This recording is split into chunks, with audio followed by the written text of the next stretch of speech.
안녕하세요. TV로 만나니 즐겁도다 김경임입니다. 상생 방송을 통해 상제님 진리를 만난 도생님들의 사연을 듣는 시간이죠.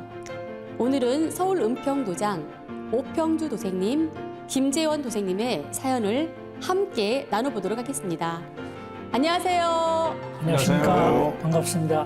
네, 반갑습니다. 반갑습니다. 네, 오늘은 서울 은평도장 책임자이신 박창 소사님도 함께 자리하셨는데요.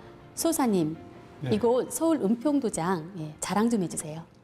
예, 서울 은평도장은 서울특별시 은평구에 자리 잡고 있습니다. 은혜 은자, 평평할 평자, 은혜를 넓히 한다는 의미가 있습니다. 서울 은평도장 우리 도생님들은 상계임 진리에 충만한 은혜로 함께 즐겁게 신앙하고 있습니다. 더욱 성스럽고 지극한 천하사 일꾼들로 차고 넘치는 그런 도장을 함께 만들어 가겠습니다.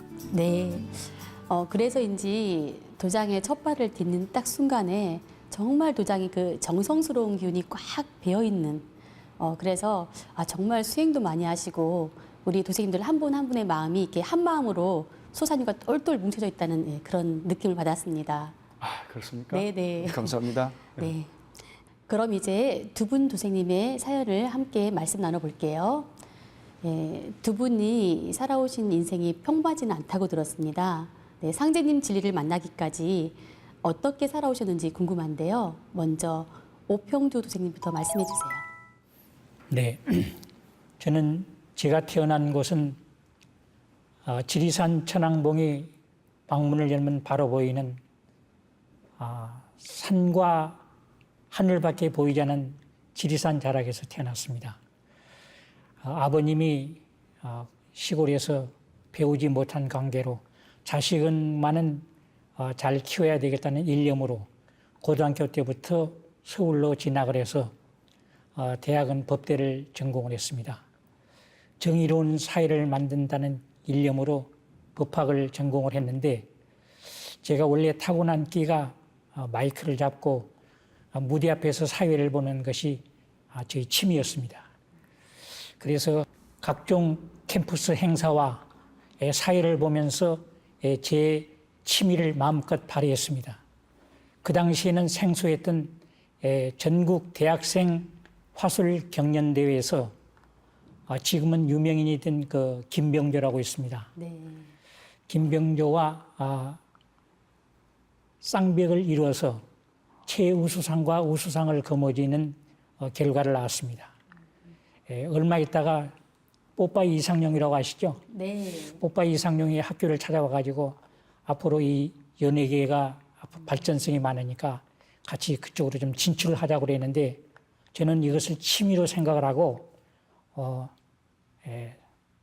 거기에 거들떠보지도 않았습니다. 그리고 이제 아르트시 장교로 들어가서 전역을 하고 사회에 나가게 되면 모든 것이 다 제 세상인 줄 알았습니다. 제대를 하고 나서 유한양에 다니면서 집사람과 결혼을 하고 가정생활과 직장생활을 아주 열심히 해나갔습니다.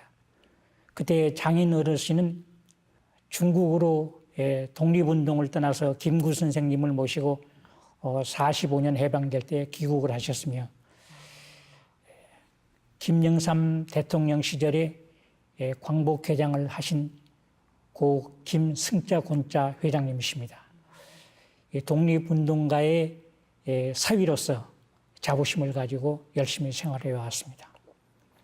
그런데 저에게 다가오는 그 정말 착하게 살고 정말 신앙에 대한 어떤 그 마음이 제 마음속에서 움트기 시작을 했습니다. 그럴 때 저희 지인이 침례교회를 소개를 하게 되었습니다. 한국에는 장로교회가 대부분 차지를 하고 있지만 미국에서는 그 침례교회를 베프티즘이라고 합니다. 베프티스트. 네. 카터 대통령도 침례교회 출신이고 그래서 저는 침례교회 중에서도 성서 침례교회 생활을 열심히 했습니다. 교회를 들어가서 성경 공부를 하다 보니까 너무 말씀이 꿀과 같아서 밤이 깊은 줄 모르고 성경책을 보면서 모르는 구절이 나오게 되면 밤이 늦어도 상관없이 목사님에게 전화를 걸어가지고 이 구절이 어떻게 되느냐 하면서 깊게 성경 공부를 했습니다. 성경 공부를 하면 할수록 더 궁금증이 많아지고 의심점이 많이 생기기 시작을 했습니다. 성경 공부를 하면 할수록 이 궁금한 게 더 많아졌다고 하셨거든요. 네. 어떤 점에서 그렇게 의구심이 생기셨는지요? 성경을 이제 자세히 보게 되면 처음에 창세기 1장에 보면은 천지 창조가 나옵니다. 첫째 날 빛을 창조하고 둘째 날 궁창을 창조하고 셋째 날 식물과 과목을 창조합니다.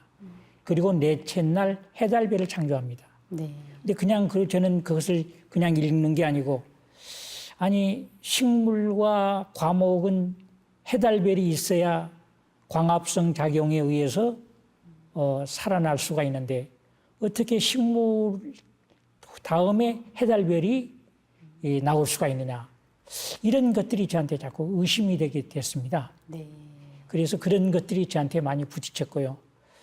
제가 학교 때 공부하는 것은 인류의 역사가 몇십만 년, 몇백만 년이라고 그러는데 에덴 동산 창세기에 6,000년이 아담의 첫 창조라고 나오니까 그런 것이 저한테 굉장히 혼돈이 됐습니다. 네. 그러면 지금 좀 더 이 성경을 깊이 공부하면서 좀 더 근원적인 이 문제에 대한 어떤 진리적인 그 갈급증을 많이 느끼신 것 같아요. 그런데 이제 제가 거기에서 공부를 해가면서 부딪히는 게 뭐냐면 하나님은 창조주다. 우리 인간은 피조물이다.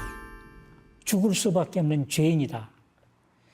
그래서 정말 거기에서 우리가 예수님이 와서 구원을 해줘야 된다 하면서 우리를 죄인으로 몰고 가기 때문에 우리는 그 자신감을 상실하고 정말 주여 주여 매달리는 어떤 기복신앙에 매달리지 않았느냐. 그런 것이 저한테 다가오기 시작했습니다. 아, 이런 것이 아니구나. 저는 그것을 깨닫기 시작한 겁니다. 그리고 거기에 또 하나 이제 깊이 들어간 것은 뭐냐면은 예수를 믿어야만 천국을 간다 하는 말이 있습니다. 네.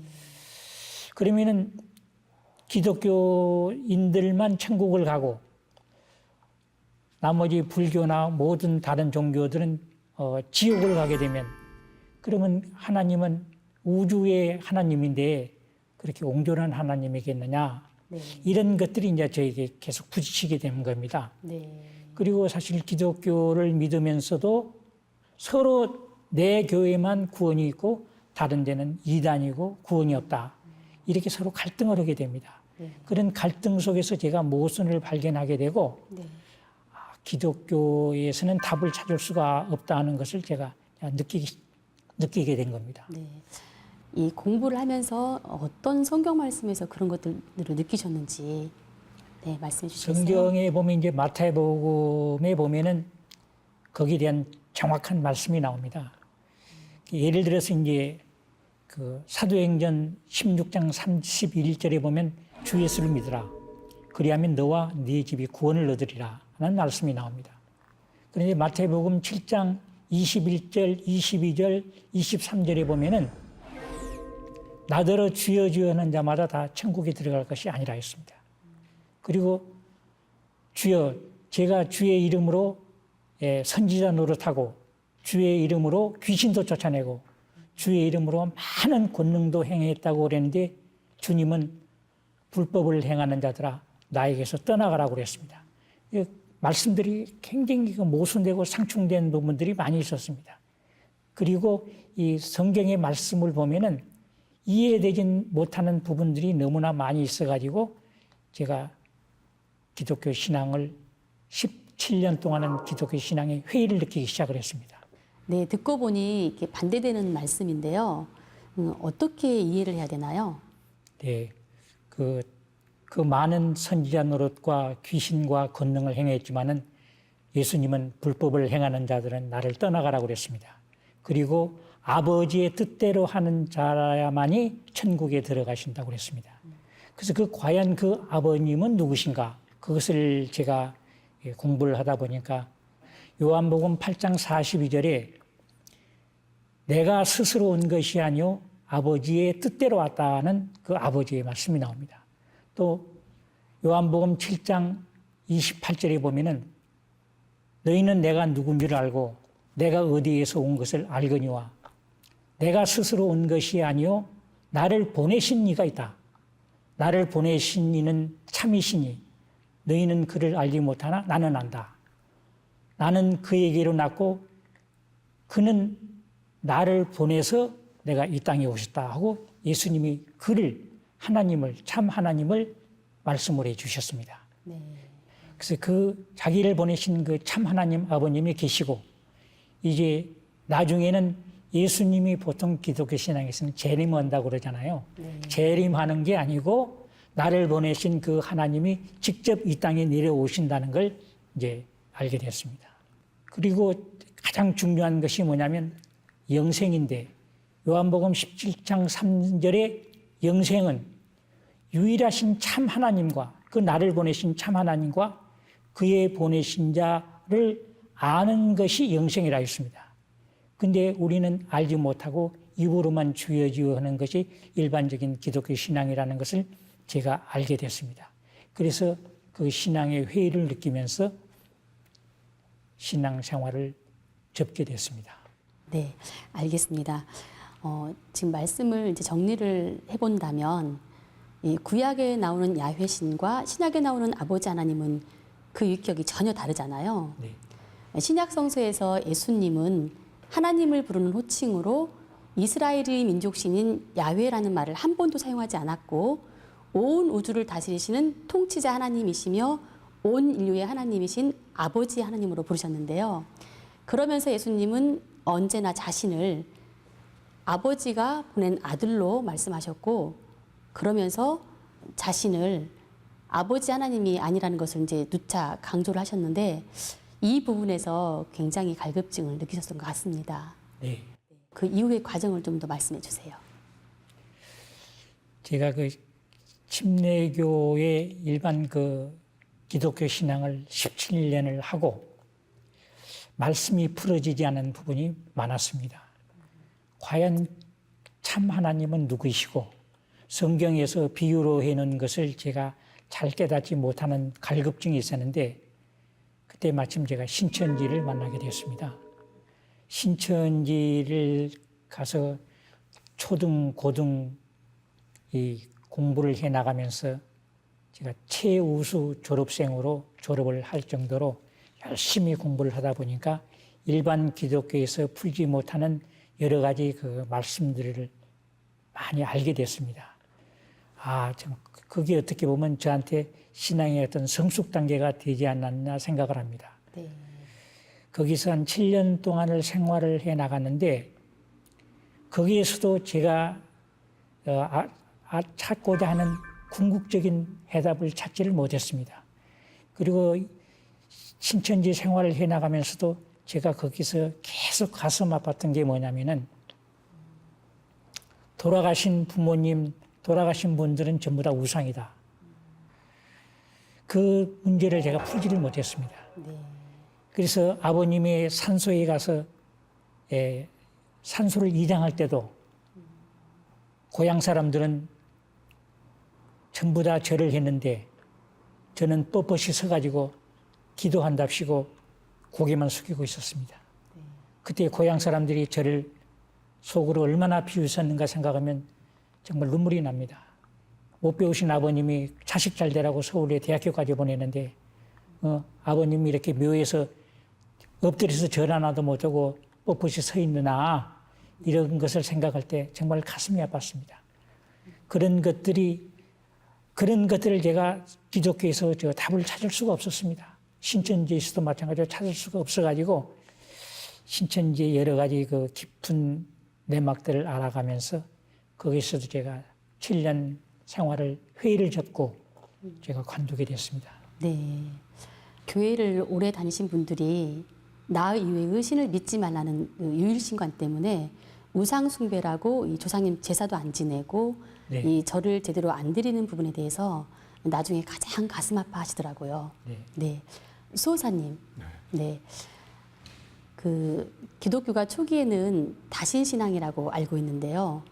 그런데 성경 창세기에 하나님께서 말씀하시기를 우리의 형상대로 우리의 모습을 따라 사람을 만들자에 나오는 우리와 요한계시록에 나오는 하나님의 7명이 있잖아요. 이 부분에서 정말 과연 기독교가 유일신의 종교인지 좀 궁금합니다. 네, 말씀하신 대로 구약 창세기 1장 26절에 보면 우리의 형상대로 우리의 모습을 따라 사람을 만들자라고 되어 있습니다. 우리라는 단어가 상당히 반복되고 있습니다. 만물 창조의 천상의 인격적인 주제자는 한 분이 아니라 다수의 성신들이었다는 것입니다. 우주 일련의 봄에 인간과 만물의 화생을 주도한 성신이 한 분이 아니라 여럿이었다는 말씀이죠. 신학자들은 이 천상의 성신들을 천상신들의 총화라고 해석을 합니다. 그리고 또한 요한계시록 4편 5장에는 보좌 앞에는 7 촛불이 켜져 있는데 그것들은 하나님의 7 영이라고 하였습니다. 네.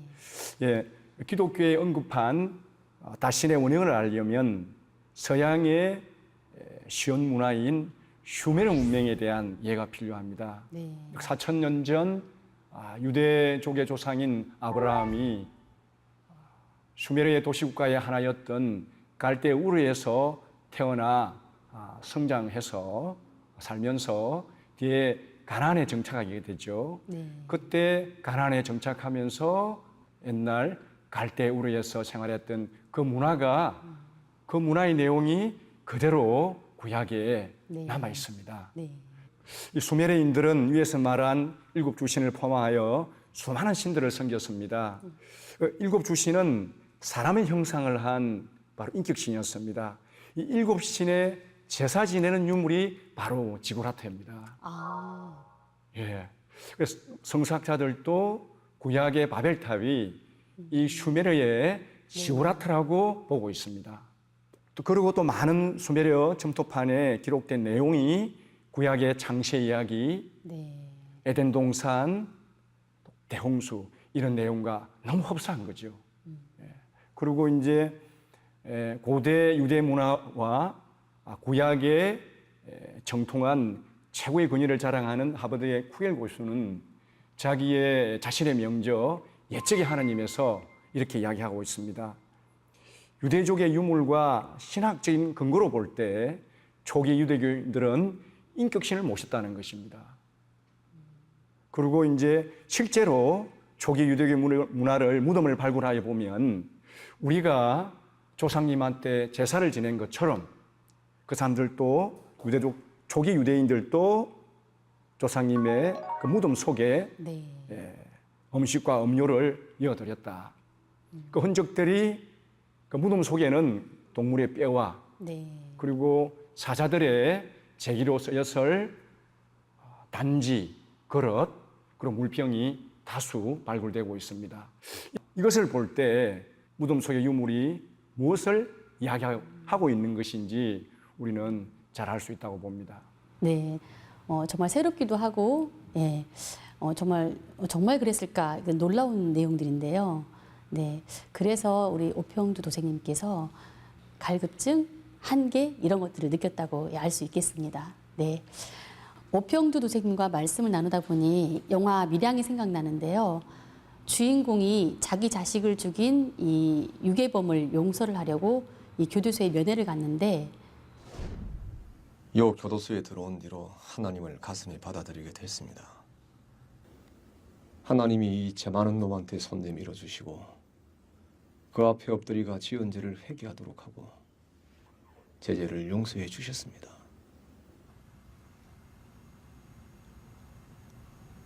하나님이 죄를 용서해 주셨다고요? 예. 눈물로 회개하고 용서받았습니다. 그러고 나서부터 마음의 평화를 얻었습니다. 하나님한테 회개하고 용서받으니 이래 편합니다, 내 마음이. 정작 피해를 입은 당사자는 아직 용서를 못했는데 가해자는 이미 하나님께 용서를 받았다고 하는 부분에서 정말 절망을 하거든요. 이처럼 이 교리가 현실과 맞지 않을 때 또 이성적으로 이치적으로 이해가 되지 않을 때는 이런 신앙적인 방황을 할 수밖에 없다라는 생각이 듭니다. 네. 자, 이제 김재원 도생님의 사연도 좀 궁금한데요. 네. 어려서부터 고생을 많이 했다고 들었습니다. 어려서 일찍 아버님이 4살 때, 사실 얼굴도 기억이 안 나죠. 그때 돌아가셔가지고 저희 가족은 좀 형편이 안 좋아서 형하고 누나는 얼마 있다 바로 서울로 올라가고 상경 이제 돈 버느라고 올라가 버렸어요. 그리고 저는 어리니까 애가에 전라남도 영안군에 있는 애가집에서 자라게 됐습니다. 11살 때 이제 다시 누나에 의해서 서울로 올라오게 됐습니다. 서울로 올라와서 뭐 사실 이제 자라면서 지금까지 왔는데, 그러니까 지금 가만히 커서 생각을 해보니까 누나는 21살이었고 저는 11살이었거든요. 참 그때 누나가 고생을 많이 했다 그런 생각이 들어요. 그 어린 나이에 한참 뛰어놀고 또 자기 시간을 보내야 하는 시기에 그 동생들이 이렇게 어렵게 사니까, 가정이 어려우니까 부모 역할을 하면서 직장 생활을 하게 됐고, 저도 거기서 자라다가 직장 생활을 일찍 시작하게 됐습니다. 네. 그때 교회를 한 1년 정도 꾸준히 다녔었거든요. 그러면서 성경 공부를 그때 커서 이제 많이 느꼈었던 것 같아요. 배우고. 네. 그러면 이제 교회를 다닌 경험은 또 있으시면서 또 다른 또 경험이 있으신가요? 예, 누나가 또 그런 얘기를 하더라고요. 교회 이렇게 다니고 그러면은 뭐 네. 그때 이제 너는 어려서부터 엄마가 뭐 이렇게 무당이라고 그래야 되죠. 그런데 이렇게 다니면서 여러 군데를 이렇게 다녀보면 꼭 항상 나오는 얘기가 있대요. 네. 막내는 절에 공덕을 많이 쌓아야 된다. 공양을 많이 해야 된다. 그리고 절을 다녀야 된다. 그런 얘기를 제가 어려서부터 사실 많이 들었거든요. 그런 얘기를. 또 주위에 저도 우연치 않게 또 지인들을 만나는데 불교에 다니는 사람들, 그분들을 만나게 됐습니다. 그래서 불교에서는 이 미륵 부처님이 계시는데, 네. 미륵 부처님은 56억 년이 후에나 오신다. 뭐 그런 소리를 들었을 때는 새삼 저는 좀 의아했었어요. 그게. 그러면은 지금까지 살아오면서 내가 느꼈던 게, 나는 뭐 그렇다고 착하게 산 거는 아니지만은 나름대로 그냥 이렇게 착하게 살아야 된다는 그런 게 늘 여기 있었는데, 그러면 사람이 56억 년 후에면은 아직도 까마득하고 까마득할 것 같은데, 네.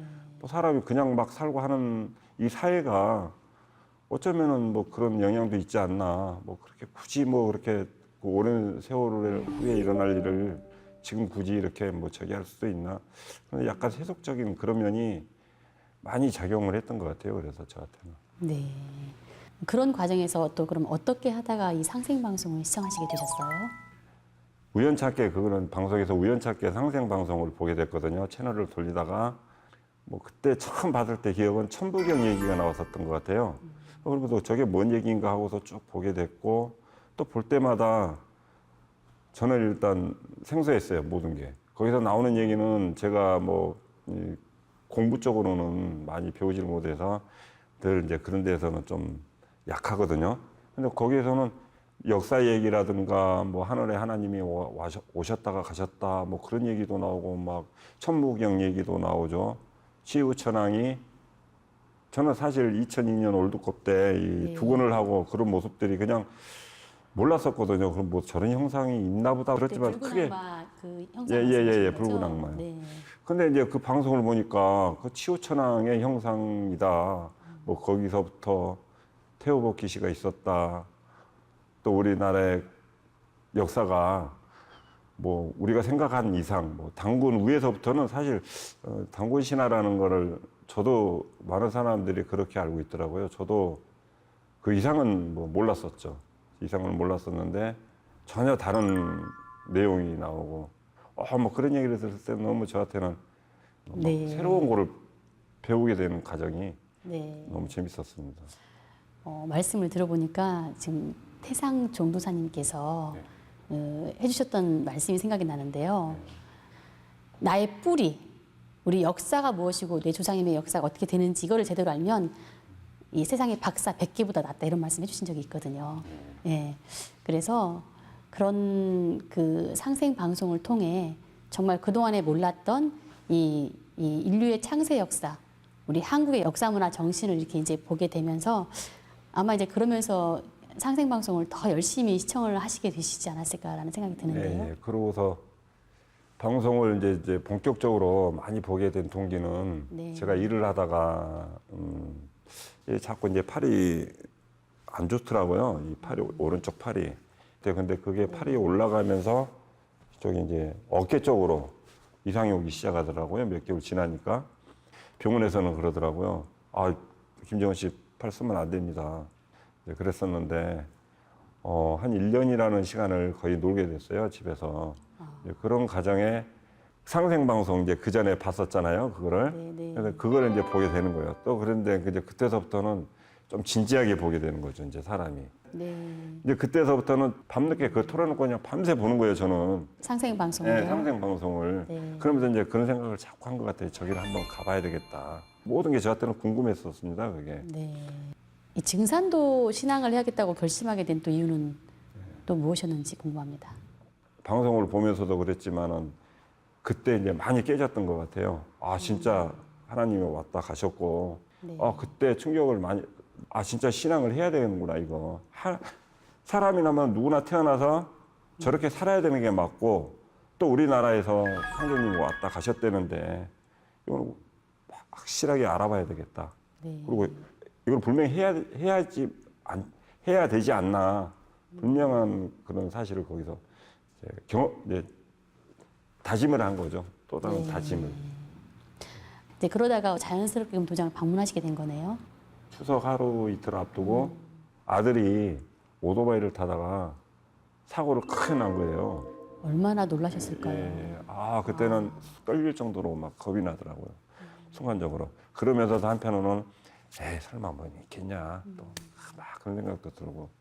가서 보니까 다리가 이렇게 막 꺾여갖고 막 애가 이렇게 딱 그 모습을 막상 보니까 거기다 뭐 말을 못 하겠더라고요. 네. 그러면서 이제 큰 병원에서 수술을 하고 거기서 큰 병원에서 계속 있을 수는 없잖아요. 그래서 작은 병원 이제 집에서 가까운 병원으로 옮기게 된 거거든요. 그 작은 병원으로 이제 애를 옮겨놓고 그냥 왔다 갔다 하는 과정에 제가 이제 일요일이었어요. 네. 그래서 집사람 보고 야 여기 뭐 증산도역 가까운데 있다는데 도장의 위치를 이제 알아보셨다는 목동에 거예요? 있고 네. 우연찮게 이제 알았었죠. 은평구에 있고 마도동에 있고 목동에 있고 뭐 합정에 있고 그래서 우리 집에서 이제 제일 가까운 거는 이제 좀 마도가 차로 가깝거든요. 고향 마도도 마도 예, 쓰시죠? 그럼 네. 뭐 그러다 이제 그런 고민을 하다가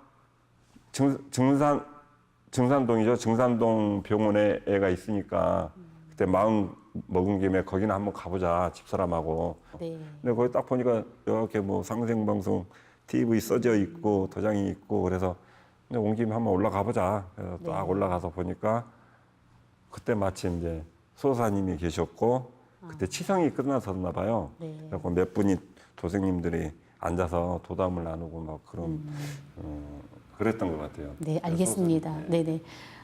쭉 말씀을 이렇게 정리를 좀 해보면 네.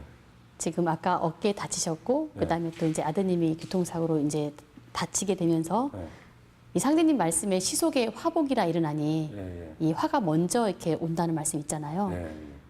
정도사님께서 그 사실 화는 이 복으로 바꿔주는 화다 이런 말씀을 해주셨거든요. 그래서 아마 이 조사님들께서 이 자손을 이 선자손손 정말 이 순박하시고 참 순수하다는 생각이 드는데 이 우리 조생님을 이 도문으로 인도를 해야 되는데 어떤 결정적인 계기가 있어야 되잖아요. 그래서 아마도 그런 그래도 크게 불행 중 다행으로 이렇게 그 큰일 겪지 않고 이렇게 상제님 도문으로 이제 인도가 된 일이 아닌가 생각이 들고요. 자, 그럼 조금 쉬었다가 이따 다시 말씀 나누고요. 네. 다시 또 우리 오평주 도생님, 네, 또 궁금한 게 많습니다. 네, 아까 이제 25년간의 이제 기독교 신앙을 이렇게 그만두기까지 이제 과정을 말씀해 주셨는데요. 이제 그럼 그 이후에 또 상제님 진리를 어떻게 만나게 되셨는지, 예, 그 과정을 좀 말씀해 주세요.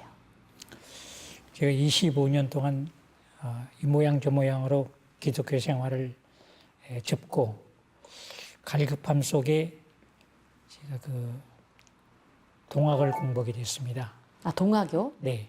아, 어떻게 동학을 또 만나게 되셨어요? 저를 인도하신 분이 이제 김진혁 선생님이라고 계셨는데 그분과 같이 그 경주에 가면 그 용담정이라고 있습니다. 네. 최수원 그 탄생한 그곳에서까지 가가지고 같이 공부를 하고 동학 공부를 한 6년, 7년을 같이 했습니다. 여기에서 그 수훈 선생이 말씀하시기를 무국대도는 조선 땅에서 나온다. 그런 말씀이 있지 않습니까? 네. 이 조선이라는 데가 정말 복스러운 곳이다. 보통 곳이 아니다. 저는 그것을 깨달으면서 대한민국이 앞으로 세계를 이끌어 나가는 그런 나라가 될 것이라는 공부를 하면서 조그만 그 강사 자격증을 따가지고 네. 강의를 좀 한국사에 대해서 하게 됐습니다. 어떤 부분으로는 이제 제 나름대로 자부심을 가졌는데 제가 2017년도 9월 달에 은평구 녹본동으로 이사를 오게 됐습니다. 네. 녹본동으로 이사를 와서 우연하게 방송을 보게 되는데 다른 채널은 잘 안 잡히고 상생방송에 그 북꽃순터를 보게 됐습니다. 아, 환단고기 북콘서트 말씀하시는 네. 거죠? 네. 거기에는 이제 역사 강의가 많이 나오지 않습니까?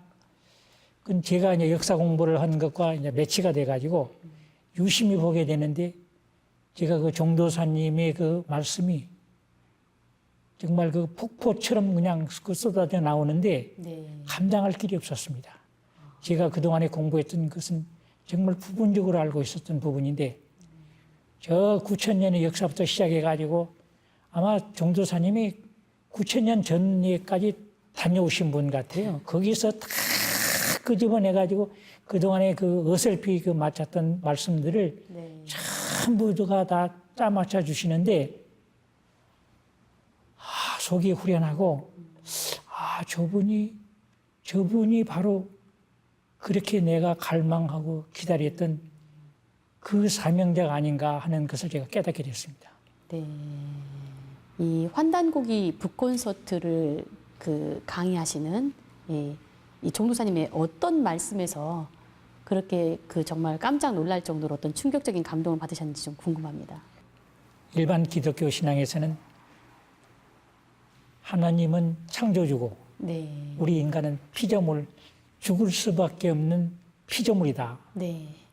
거기에 제가 헤어나지 못했는데 종도사님의 말씀은 천일, 인일, 태일. 아, 천부경 말씀하시는 거죠? 네, 천부경에 네. 보면 그렇게 말씀을 하면서 우리 인간은 죽을 수 있는 피조물이 아니고 종도사님의 말씀이 하늘도 하나님, 땅도 하나님, 사람도 하나님. 그 중에서도 이 사람은 우주의 뜻을 우주 가운데서 가장 하늘의 뜻을 펼칠 수 있는 것이 바로 태일, 사람이다. 그리고 사람은 천지 부모의 그 뜻을 이루어준 것이 바로 사람이다. 네. 이 사람의 그 존귀함의 말씀에 제가 감동을 했고요. 제가 그동안에 그 풀지 못했던 것이 예수님을 하늘에서 누가 나를 보냈다 했지 않습니까? 네. 내가 스스로 온 것이 아니고 나를 보내신 자가 있다고 그랬는데 그렇죠. 기독교 신앙에서 나를 보낸 자가 안 보입니다. 아무리 보려고 해도. 그리고 이분이 그분이라는 것을 알려준 사람이 없습니다. 그런데 이 도전책을 보니까 도전에 이런 말씀이 나옵니다. 예수를 믿는 사람은 예수의 재림을 기다리고 불교도는 미륵의 출세를 기다리고 동학 신도는 최수훈의 갱생을 기다리나니 누구든지 한 사람만 오면 각기 저희 스승이라 하여 따르리라. 예수가 재림한다 하나 곧 나를 두고 한 말이라.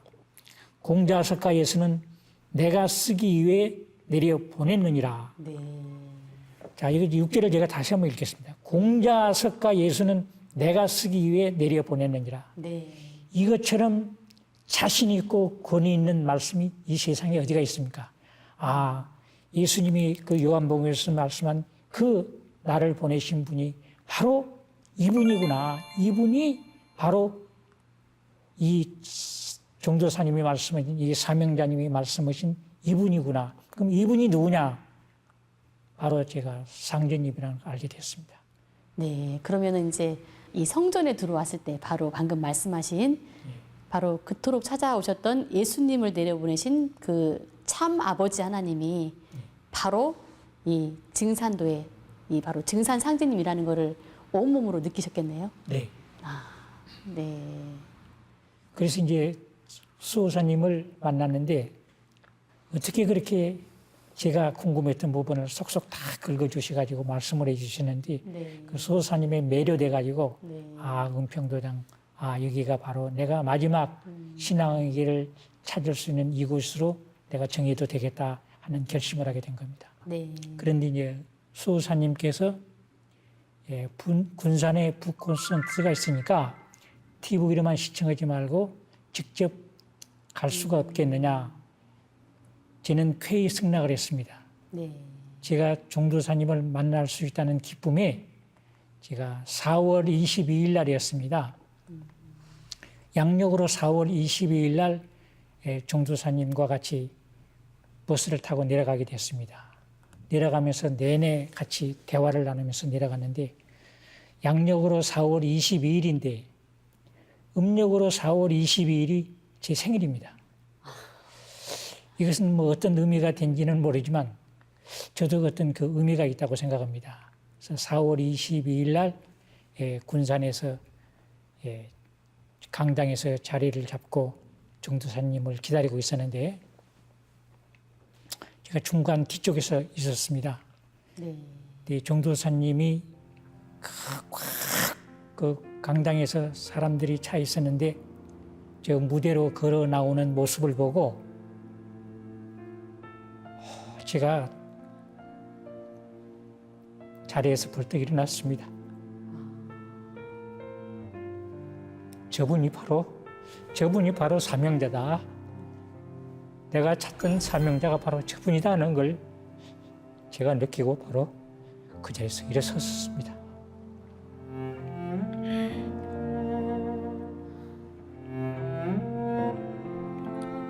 참 얼마나 애타게 기다리고 찾던 바로 그분이신데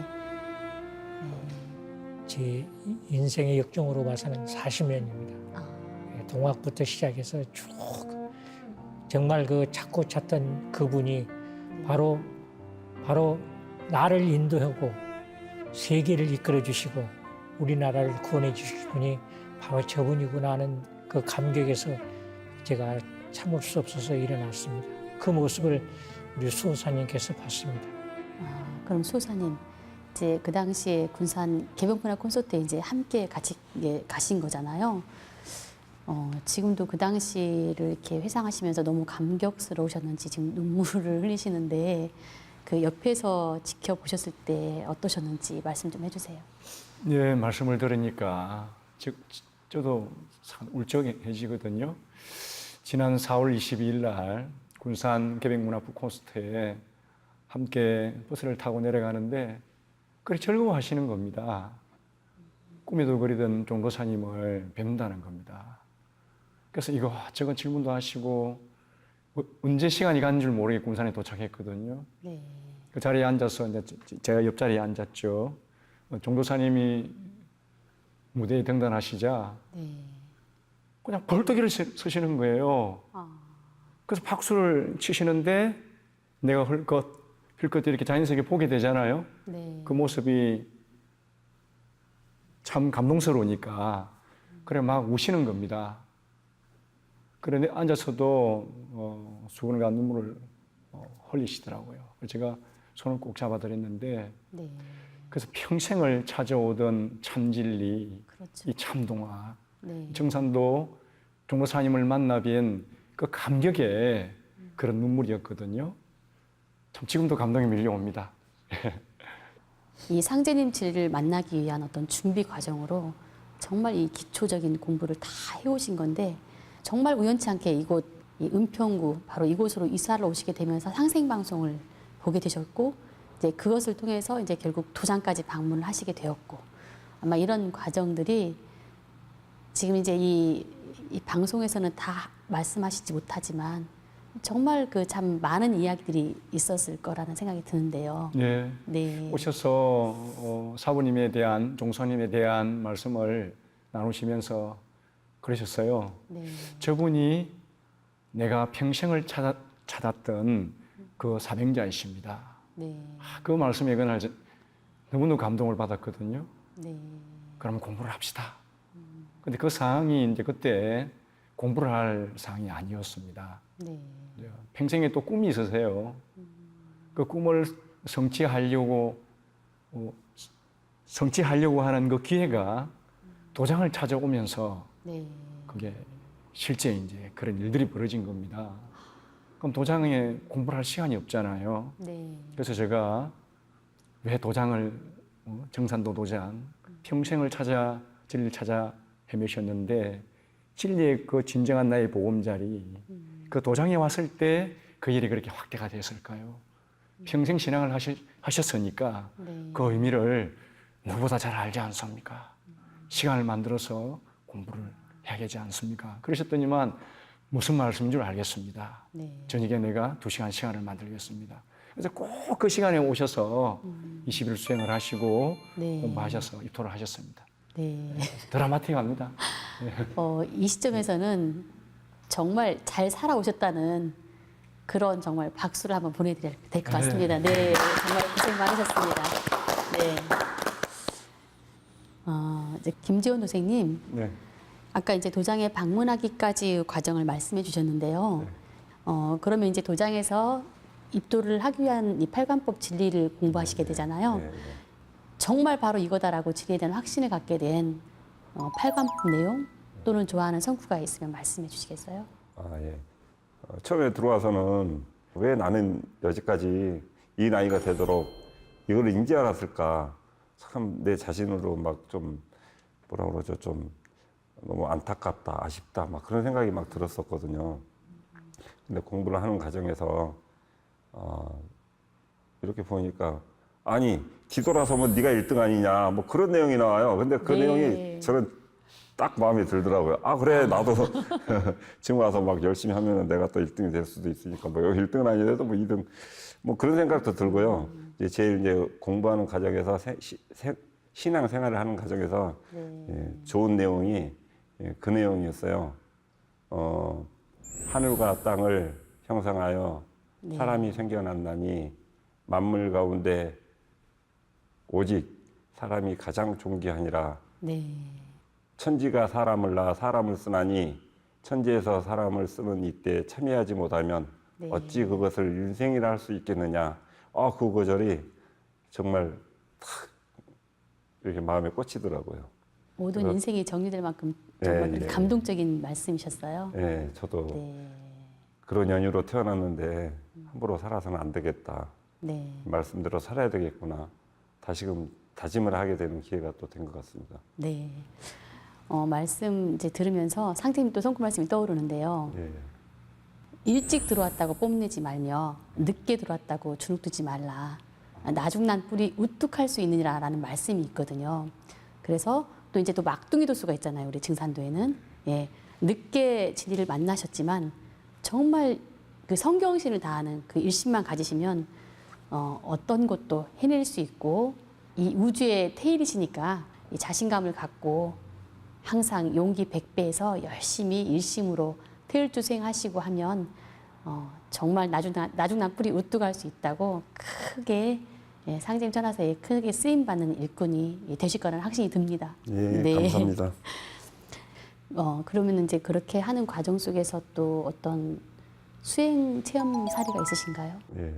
저희 집사람 같은 경우에는 원래는 어려서 이제 교회를 다니는 또 집안 식구들이 기독교 집안이거든요. 형제들 중에는 목회자 생활을 하는 그런 분들도 계시고 그래서 거기 영향으로 집사람도 그 교회를 다니고 뭐 그렇게 또 심성이 그렇게 또 착해요. 제가 봤을 때는 뭐 자랑 같지만은 어쨌든 착해요.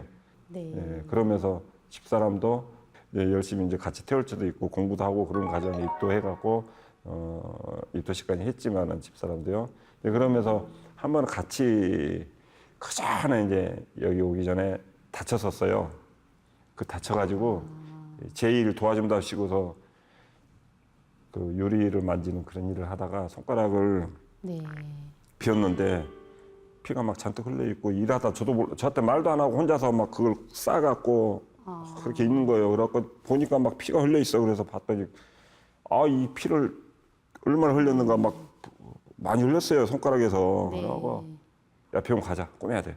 그랬더니 또 안 간다는 거예요. 왜 병원도 멀고 일은 바쁘지 할 일은 많지. 집사람은 그건 아는 거죠. 저도 그러지만은. 그래놓고 이제 집에 와서 분대로 그냥 분대로 감고 밴드 바르고 분대 감고 그냥 그렇게 하고서 차일피일 바쁘니까 그게 며칠이 지나버렸죠. 네. 그러니까 시기를 놓쳐버린 거예요. 이제 이렇게 보니까. 그래갖고 이제 병원을 갔더니 병원에서는 벌써 딱 그러더라고 의사가. 미론맞게 왜 이제 왔냐고. 그래갖고 옆에서는 저는 진짜 미안하죠. 근데 이 신경을 건두고 그래서 이제 그게 아물어버려서 이게 치료가 안 된다는 거죠. 재수술도 안 된다는 거예요. 그래갖고 뭐 손가락이 이제 오른손이니까 이게 이제 반병신이 돼버렸어요. 그래갖고 꼬부라져갖고 항상 이제 저는 알죠. 다른 사람은 뭐 사람이 아프면 그런가 보다 할 수 있지만 저는 옆에서 봤고 그런 과정을 다 봤고 실제 어떻게 하다 보면 막 이게 손가락이 되면은 같이 이렇게 하다 보면 손 만져도 이렇게 피해버리고 막 그런 걸 저는 봤거든요. 안타까우셨어요. 예. 후회스럽죠. 내가 왜 그 실수를 했을까. 그러는 과정이었는데 그렇게 손가락이 안 좋았었는데 도장 와가지고 그렇게 수행하고 이게 괜찮다는 거예요. 그러니까 이게 뭐, 이 구부러지지 않았던 손가락이 나았다고요? 예. 그전에는 이렇게 조금만 저기 해도 막 찌릿찌릿하는 게 와갖고 막 피하고 그 정도 했는데 그 전에 비하면 엄청 좋아졌다는 거라고 막 이렇게 하고 네. 그러니까 저는 기분이 얼마나 좋아요. 그 모습 보니까 야 정말 기쁘셨겠어요. 그게 체험 아니면 뭐냐 이게 진짜 기적이지. 내가 그게 살아있는 그런 체험이죠. 예. 네. 그랬었거든요. 말씀을 들어보니까 이 남편 말씀에 참 순종하면서 또 이 진리 공부도 열심히 하시고 또 수행도 열심히 하시는 정말 지혜로운 아내분이라는 생각이 듭니다. 네. 그런 이제 아내에게 미안했던 마음이 있으셨는데 또 수행을 통해서 이렇게 아팠던 손가락도 낫고 또 이제 몸도 많이 건강해지셨다고 들었거든요. 네, 이 상제님 신앙 안에서 정말 행복하시기를 간절히 기원드립니다. 감사합니다. 네.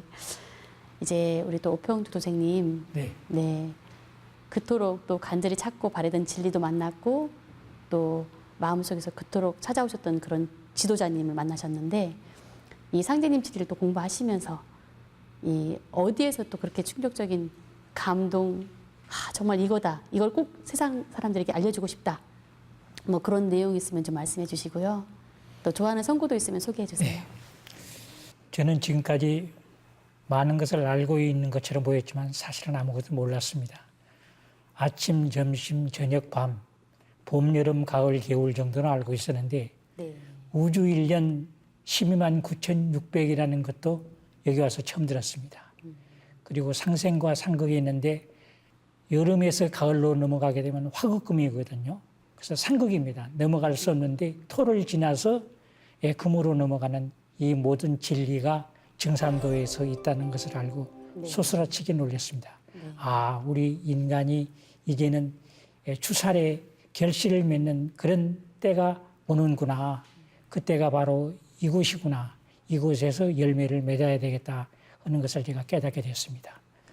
그리고 여기서 제가 결정적으로 이 도전에서 저한테 가슴을 두드리는 말씀이 있습니다. 네. 제가 항상 신앙생활을 오랫동안 해오면서 돌아가신 부모님에게 죄를 짓고 있었는데 네. 이 도전에 그런 말씀이 있는데 한번 찾아봐도 되겠습니까? 그럼요. 네. 여기에서는 도전 7편 네. 19장에 나오는 말씀인데 제가 19장 2절 3절만 한번 보겠습니다. 네. 너희는 설령을 찾은 연후에 나를 찾아라. 설령을 찾기 전에 나를 찾으면 욕급 설령이 되느니라. 사람들이 천지만 섬기면 살 줄 알지만은 먼저 저희 신령에게 잘 빌어야 하고 또 그 설령이 나에게 빌어야 비로소 살게 되느니라. 네. 이런 말씀이 제가 그동안에 신앙생활을 할 때 뚜렷하게 해준 곳이 없었습니다. 이 증산도, 도전 이쪽에는 정말 그동안에 제가 궁금했던 모든 것들이 이 속에 다 들어가 있습니다. 그래서 제가 증산도를 선택하게 되고 제가 증산도에 빠져들 수밖에 없습니다. 네. 저는 앞으로 제 마지막 삶을 증산도에서 몸바쳐서 정성을 다할 것을 여기서 다짐을 하겠습니다. 네.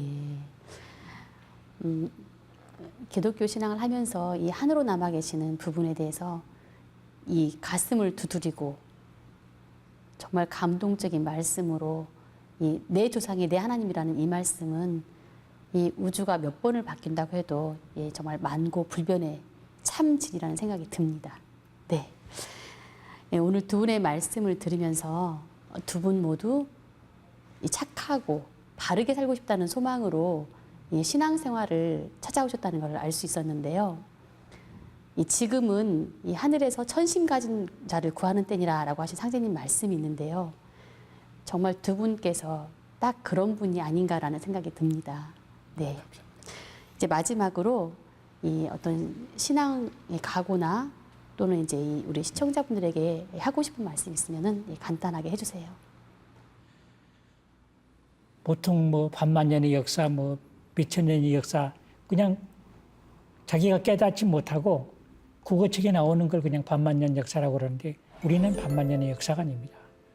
우리는 환인천재, 환웅천왕, 단군까지 9,000년의 역사를 가지고 있습니다. 그래서 이 진리를 완전히 깨닫게 되면은 우리나라의 역사가 어떻게 되는 거고, 우리나라가 앞으로 세계를 어떻게 해나가는 것이고, 우리나라가 어떤 지도자가 나와서 세계를 평정하고, 또 우리 이 민족이 세계를 이끌어갈 민족이 되는 거고, 우리가 조상을 어떻게 바로 섬겨야 되는가를 근본적으로 알 수가 있는 겁니다.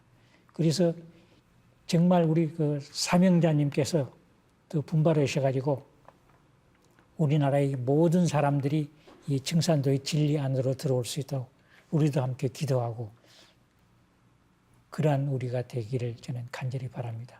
네, 알겠습니다. 네. 저는 그 일반 TV 있잖아요. 네. 방송에도 이제 좋은 프로도 많고 다양하니 정말 정보와 지식 여러 가지 재미로 하면은 그런 프로도 많이 있지만 저는 그냥 제 말재주가 잘 없어서요. 그렇게 권하고 싶어요. 상생방송을 보면은 내가 몰랐던 어쩌면은 제 개인적인 입장에서는 거기에는 모든 진리, 답이 있다고 저는 생각합니다. 그래서 상생방송, STV 방송을 꼭 보십시오. 알겠습니다. 오늘 정말 어떤 극적인 삶을 통해 이 상제님 진리를 만난 이제 사연을 들었는데요. 조금 더 듣고 싶지만 네, 오늘은 여기서 마무리할게요. 네, 정말 소중한 말씀 잘 들었습니다. 감사합니다. 감사합니다.